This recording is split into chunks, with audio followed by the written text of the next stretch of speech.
বিয়েবাড়ি হোক বা পুজো, বাঙালিদের সবসময়ের পছন্দ আটপৌরে শাড়ি।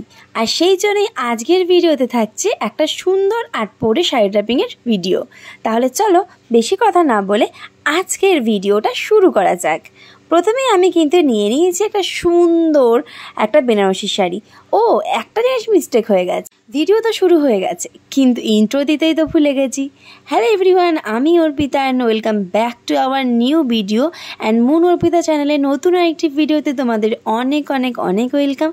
তোমরা সবাই কেমন আছো? আশা করছি তোমরা সবাই ভীষণ ভালো আছো। মুন অর্পিতা চ্যানেলের ভিডিওগুলো তোমাদের কেমন লাগে অবশ্যই কমেন্ট করে জানাতে ভুলো না। নতুন ভিউয়ার্স হলে অবশ্যই কিন্তু চ্যানেলটাকে সাবস্ক্রাইব কিন্তু করেই দিও।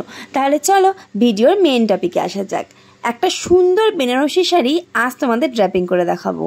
এর আগে আমার চ্যানেলে এইরকম অনেক শাড়ি ড্রাপিংয়ের ভিডিও আপলোড করা আছে, কিন্তু সেগুলো বেশিরভাগই একদম পাতলা শাড়িতে করা। তাই আজ আমার মনে হলো তোমাদেরকে একটা ভারী শাড়িতে আটপৌরে শাড়ি ড্রাপিং দেখাবো। আর যেমন ভাবা তেমনই কাজ, আমি একটা ভারী শাড়ি নিয়ে চলে এলাম তোমাদেরকে ভিডিওটা করে দেখাতে। দেখো এখানে একটা রয়্যাল ব্লু কালারের বেনারসি শাড়ি নিয়েছি, আর সিলভার কাজ করা এই শাড়িটা আমার ভীষণ পছন্দের।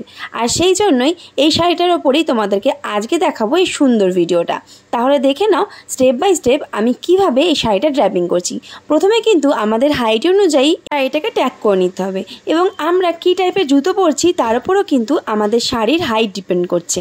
আর আটপৌরে শাড়ি পরার ক্ষেত্রে সবসময় আমাদের আঁচলটাকে আগে প্লিট করে নিতে হবে, তাহলে আমাদের শাড়িটা পরতে বেশি সময় একদমই নষ্ট হবে না এবং খুব সহজও হবে।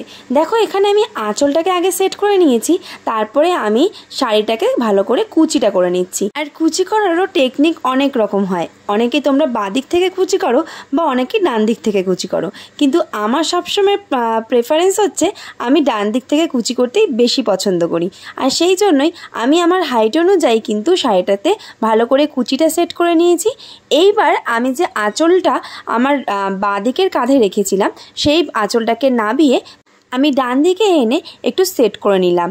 আর এটা তোমরা তোমাদের পছন্দ মতন সেট করে নিতে পারো, কখনো একটু পেছন দিক করেও সেট করতে পারো বা কখনো একটু নাবিও সেট করতে পারো। এখানে আমার মনে হয়েছিল আমি পিছনের পিঠটাকে অনেকটা কভার করতে চাই, আর সেই জন্যই কিন্তু এইভাবে আমি সেট করেছি। পিছনের দিকটা দেখলে তোমরা বুঝতে পারবে খুব একটা আঁচলটা খুব একটা বেশি কিন্তু ওপেন নেই। আর যদি তোমরা ওপেন রাখতে চাও তাহলে তোমরা একটু নাবিও সেট করতে পারো।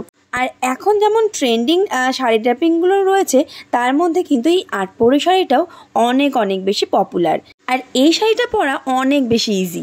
তোমরা যারা ভাবো যে ভারী শাড়ি আটপৌরে পরতে অনেক কষ্ট হবে, তারা কিন্তু একদমই আর ভয় পেও না।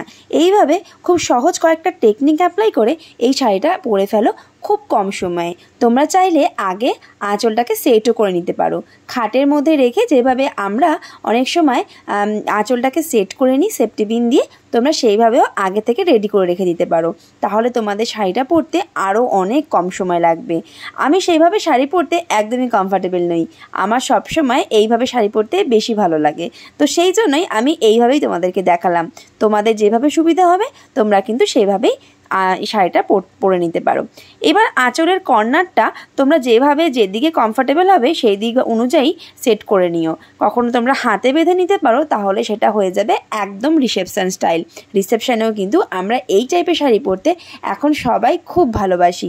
এই দেখো আমার শাড়ি ড্রাপিংটা কিন্তু কমপ্লিট হয়ে গেল। এবার তোমরাই বলো তো টেকনিকটা কি খুব বেশি টাফ লাগলো? আমার কিন্তু ভীষণ ভালো লেগেছে, আর এই শাড়িটা আমার ভীষণ পছন্দের। সেম কালারের ব্লাউজ দিয়ে না পরে কখনো কখনো তোমরা কিন্তু এরকম কন্ট্রাস্ট কালারের ব্লাউজ দিয়েও ট্রাই করো যে কোনো শাড়ি, তাহলে সেই শাড়ির লুকটা আরও অনেক বেশি সুন্দর হয়ে যাবে। আজকের এই ভিডিওটা তোমাদের কেমন লাগলো? ভালো লাগলে অবশ্যই লাইক, কমেন্ট অ্যান্ড শেয়ার করে দিও। নেক্সট কীরকম ভিডিও দেখতে চাও অবশ্যই জানিও।